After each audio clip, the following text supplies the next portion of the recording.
Hello, scientists. How are you? This is our lecture about evolution and creation, which is scientific.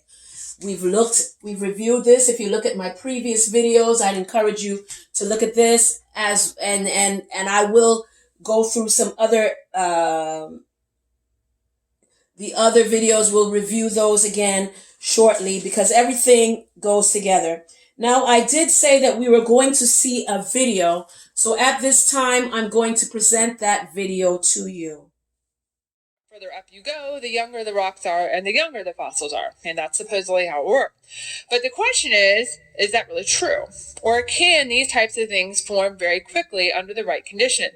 So we're going to watch a short video about the Mount St. Helens eruption that occurred back in 1980. Vast majority of people in this room can remember that. I remember watching it on TV. It was pretty cool. And what that event showed, not just in 1980, but even in the years following, that rock layers and canyons and other structures can actually form quickly under the right conditions, like a catastrophe.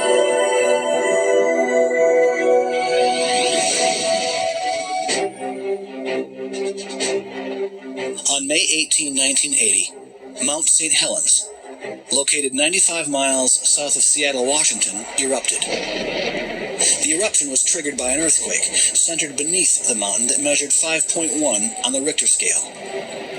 The lateral blast swept out the north side of Mount St. Helens at 300 miles per hour. With temperatures as high as 660 degrees Fahrenheit and the power of 24 megatons of thermal energy, it snapped 100-year-old trees like toothpicks and stripped them of their bark. Before the famous eruption at Mount St. Helens, scientists were mostly familiar with slow-acting examples of geologic change. But at Mount St. Helens, geologists watched the Earth's surface change quite rapidly. Icebergs were buried in hot avalanche material. They melted and formed badlands in days. Eruptions on May 18 and June 10 produced fine layers in hours. On June 10, mud flows cut zigzag canyons 100 feet deep in soft sand and mud, complete with perpendicular side canyons. Canyons that are reminiscent of the geography of Grand Canyon, only 40 times smaller and clearly produced within hours.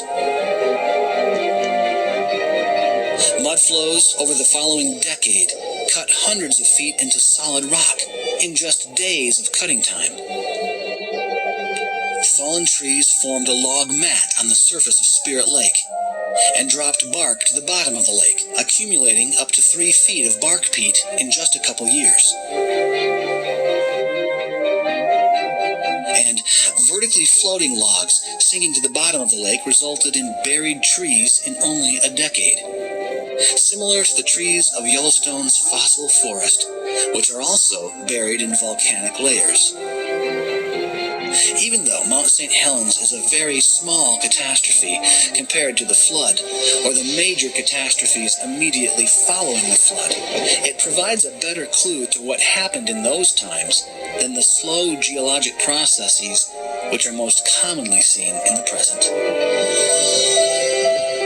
Okay, so what this showed us, a lot can happen, right? If you have the right catastrophic conditions, which we did at Mount St. Helens. They talked about these rock layers there. You can see the person at the bottom for an idea of scale. This is a lot of rock, right? And it was laid down in just a few hours. Answers in Genesis and look at that lecture. You can just go on YouTube also and look at that lecture in its entirety. You should see the heading on the top of the video that I presented to you so that you can go ahead and do that. And I want to thank them for presenting that video. It was very enlightening for me. All right. Okay. So we're going to continue with the information that I have here. You see that there is possibilities that things can happen that can change, that can make canyons, and that can cause rock cooling and create layers very quickly. and based on the video. So that suggests something here that would, again, we've proven, and based on uniformity, everything happening the same, since this has happened within 1980, we can infer based on that there's evidence that layers don't have to take this long. Okay? So we know that the environmental change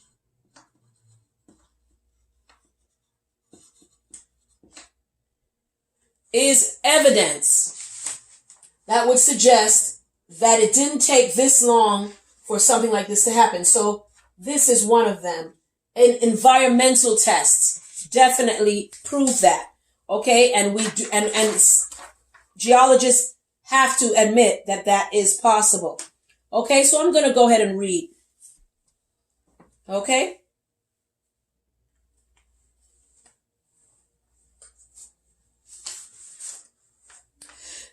If you see an hourglass with a sand at the top and sand at the bottom, we should be able to calculate how much time the hourglass has been running. Correct? Observational science would be able to look at the glass and see the rate that the sand is coming from the top to the bottom, and based on the way it is running, we can measure how much time the hourglass has been running. Correct? But there may be some other questions that will affect your answer. Here's a question. Was there any sand at the bottom when the hourglass was turned over?